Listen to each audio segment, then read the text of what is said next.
అయ్యో! దేనికి అధికారుల కాళ్ళ మీద పడుతున్నారంట. కాలనీ సమస్య తీర్చాలంటే అధికారులకు మొరపెట్టుకుంటున్న కాలనీ వాసులు.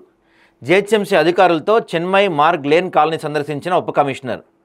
స్థానిక అధికారులు సమస్య పరిష్కరించకపోతే ముఖ్యమంత్రి కార్యాలయం ముందు నిరసన చేపడతాం.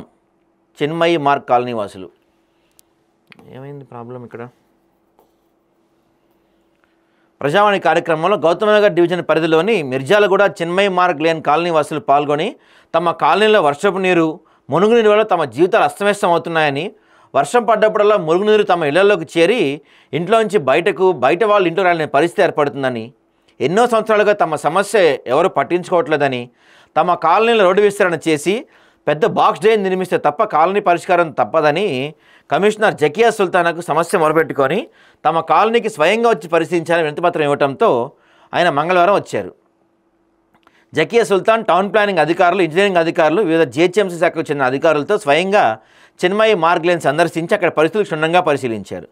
ఈ సందర్భంగా స్థానికులు తమ కాలనీలో సమస్యలను అధికారులకు వివరిస్తూ వర్షం పడిందంటే తమ ప్రాణాలను అరచేతిలో పెట్టుకొని బ్రతకాల్సి వస్తుందని, వృద్ధులు, చిన్నపిల్లలు రోగాల బారిన పడుతున్నారని, తమకు పరిష్కారం చూపి తమ సమస్యను తీర్చాలంటూ కాలనీ వాసులు అధికారుల కాళ్ళు మొక్కి ప్రాధేయపడుతున్నా తమకు ఎటువంటి భరోసా ఇవ్వకుండా నామమాత్రంగా కాలనీ పరిశీలించి అధికారులు వెళ్ళిపోయాలని కాలనీ వాళ్ళు ఆవేదన వ్యక్తం చేస్తున్నారు. ఇప్పుడు ఏమన్నా కొంతన్నా సిగ్గుండాలండి మన అధికారులకు కానీ వ్యవస్థలకు కానీ.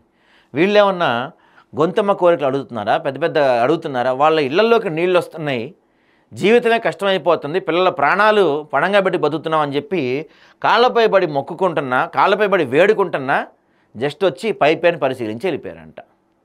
ఇది మన ప్రజాస్వామ్య ప్రభుత్వం.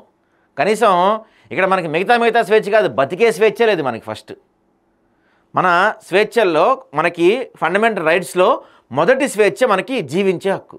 ఇక్కడ జీవించే హక్కు కాలు రాస్తున్నారు కదా వీళ్ళు. ఇళ్లలోకి నీళ్ళు వచ్చేస్తున్నాయి వర్షం పడినప్పుడల్లా. మొన్నే కదా 3 కొట్టుకుపోయారు నాలాలో, ఇంకా అది మర్చిపోలేదు మనం. అలాంటి ప్రమాదం ఏమైనా జరిగే ముందే ఇలాంటి ప్రాంతాల్లో చర్యలు తీసుకుంటే ప్రజలు ఇబ్బంది పడకుండా ఉంటారు కదా.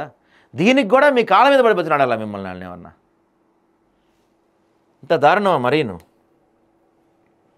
ఈ సందర్భంగా కాలనీలో మహిళలు శోభ, కొమురమ్మ మాట్లాడుతూ తమ సమస్యను స్థానిక నాయకులు, స్థానిక జీహెచ్ఎంసీ అధికారులు పరిష్కారం చూపకపోతే ముఖ్యమంత్రి రేవంత్ రెడ్డి కార్యాలయం ముందు నిరసన వ్యక్తం చేసి మల్కాజ్గిరి అధికారులకు తమ ఫిర్యాదు పట్ల వివరిస్తున్న తీరుని వివరిస్తామని చెప్పారు. ఇప్పటికైనా తమ సమస్యను అర్థం చేసుకొని అధికారులు న్యాయబద్ధంగా కాలనీలో సమస్యలు క్షుణ్ణంగా పరిశీలించాలని తమకు న్యాయం చేయాలని కోరారు. ఈ కార్యక్రమంలో కాలనీవాసులు పాల్గొన్నారంట. ఇంత దారుణం నిజంగా.